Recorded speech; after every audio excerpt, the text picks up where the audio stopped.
ጤና ይስጥልኝ ተመልካቾቻችን የዕለቱን ዋና ዋና ዜና በምልክት ቋንቋ ይዤ ቀርቤያለሁ። አብራችሁን ቆዩ።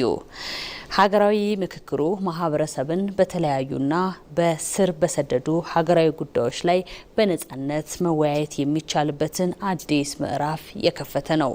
የምክክሩ ዋነኛ ግብ የአንድን ጊዜ መፍትሄ መስጠት ሳይሆን ዘላቂ የውይይት ባህልን ማዳበር ነው። ምክክሩ የኢትዮጵያን የዘመናት ችግሮችን በመወያየት ለመፍታት የቀረበ ብቸኛ አማራጭ ነው።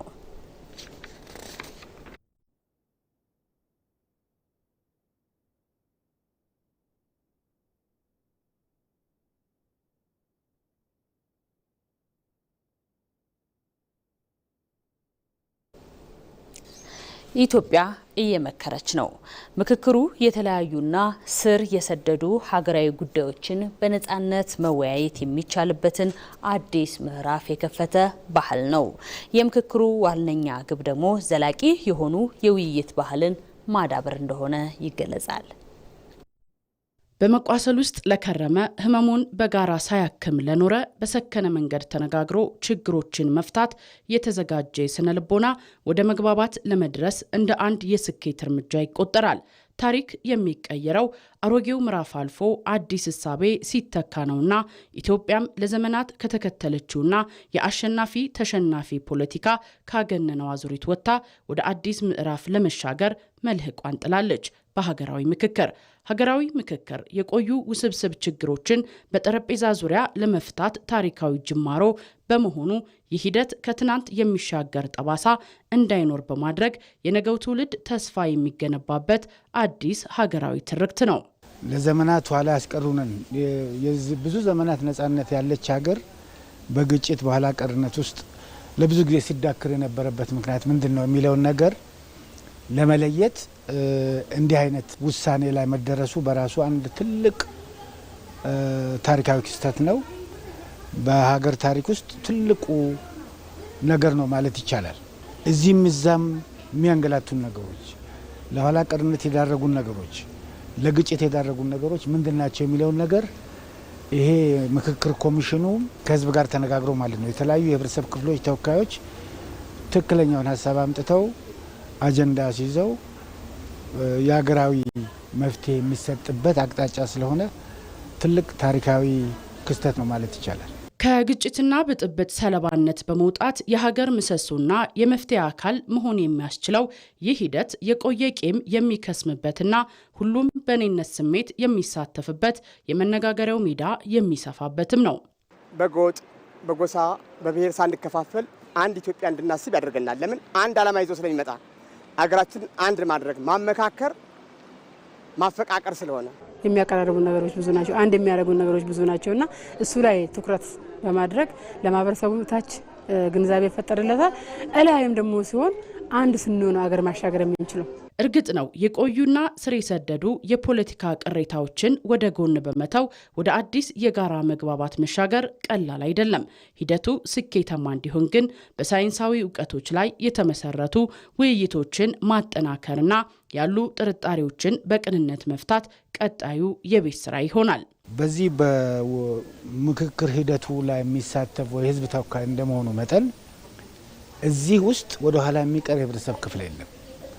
ኢትዮጵያዊ ዜጋ ከታች እስከ ላይ ማለት የሁሉም ሴክተር ማለት ነው ይሳተፍበታልና ስለዚህ ያለፉትንም ተሞክሮዎችን ጥሩ ተሞክሮዎችን ይዘን ለችግር መፍቻ ሊሆኑ የሚችሉትን ስልቶችን ተጠቅመን አሁን ከዘመናዊ የምክክር ሂደቶች ጋርም አዛምደን አሁን ከደረስንበት ነባራዊ ሁኔታ ጋር አዛምደን ከተሰራ በእውነትም የምክክር ኮሚሽኑ ስራ ውጤታማና የተሳካ ይሆናል ማለት ነው። ከምክክሩ የሚወጡ ውጤቶች በወረቀት ላይ ብቻ ሳይቀሩ ተቋማዊ ቅርጽ ይዘው ወደ ተግባር ሲገቡ ለቀጣዩ ትውልድ የምናስተላልፈው አዲስ የሰላም ውይይት ባህልና የችግር አፈታት ስልት እውን ይሆናል።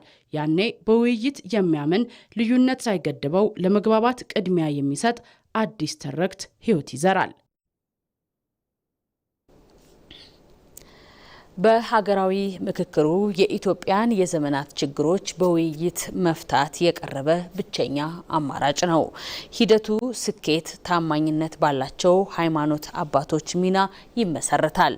ምክክሩ ፍሬያማ የሆኑ ተቋማት ኃላፊነት ወስደው ሲሰሩበት፣ ውይይቱን በይቅርታ መንፈስ ሲያካሂዱበት የቆዩት ነው።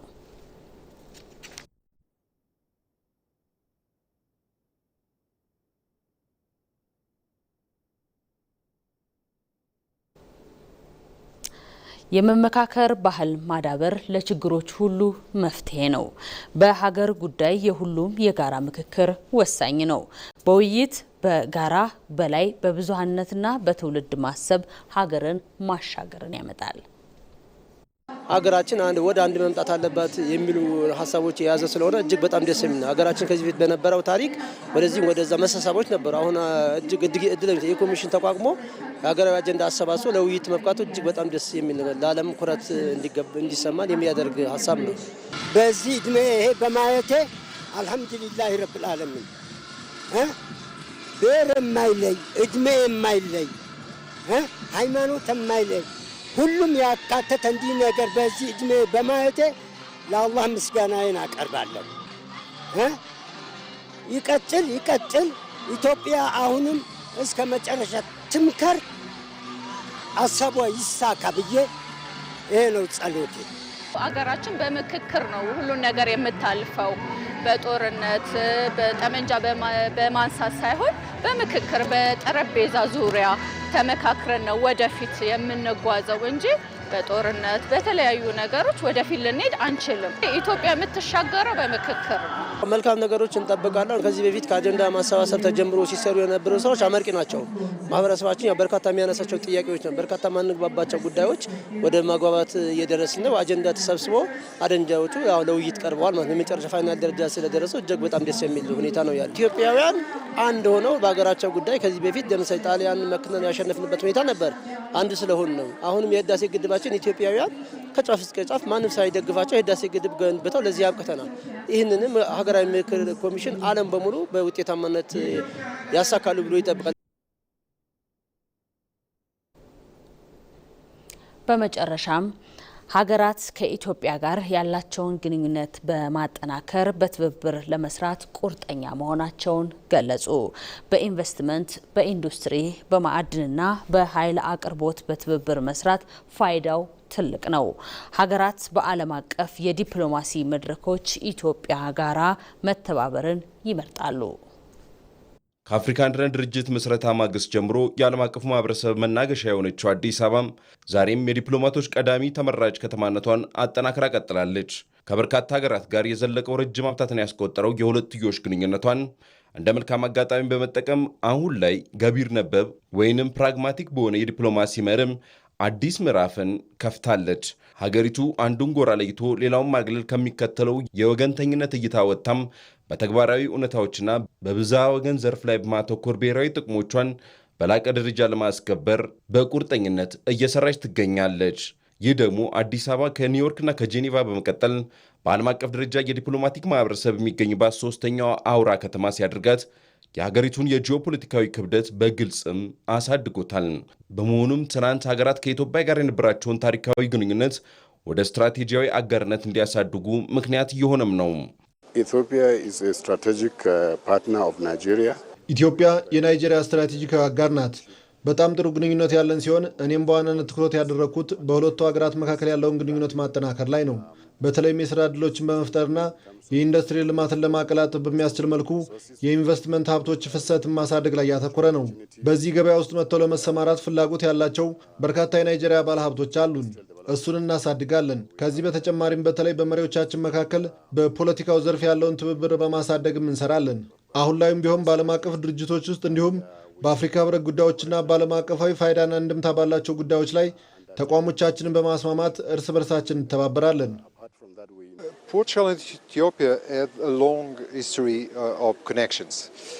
ፖርቹጋልና ኢትዮጵያ ረጅም ዘመን ያስቆጠረ ወዳጅነት አላቸው። ባለ ብዙ ወገን ጉዳዮች ላይ አብረን እንሰራለን። በሚቀጥለው ዓመት ፖርቹጋል በተባበሩት መንግስታት ድርጅት የጸጥታው ምክር ቤት ውስጥ ተለዋጭ አባል ሆና ትቀላቀላለች።